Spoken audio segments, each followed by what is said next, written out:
Le petit déjeuner à peine acheté, tout bascule.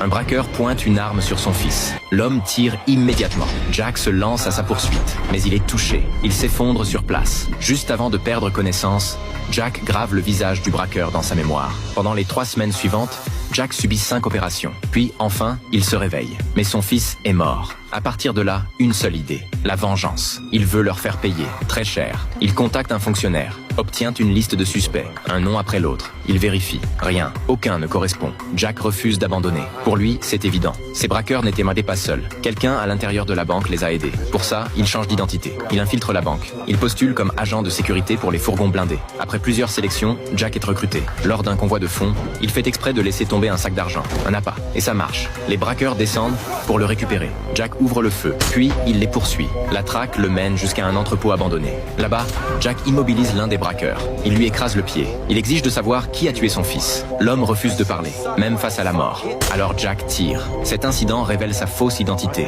mais contre toute attente, sa hiérarchie le soutient.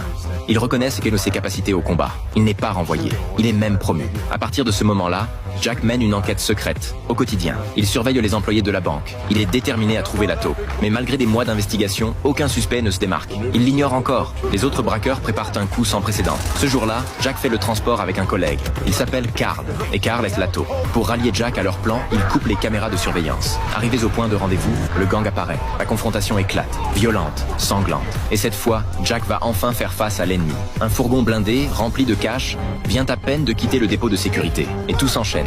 Une attaque armée, parfaitement préparée. Les braqueurs sont déguisés en ouvriers de chantier. Ils forcent le véhicule à s'arrêter. Une pelleteuse soulève le fourgon. Les roues arrière tournent dans le vide. Des ventouses géantes plaquées aux vitres. Un chalumeau découpe la porte blindée. Puis une grenade fumigène à l'intérieur. En quelques secondes, les 2 agents sont neutralisés, totalement maîtrisés. Mais ils l'ignorent encore. Dans la voiture à côté, un garçon a tout vu.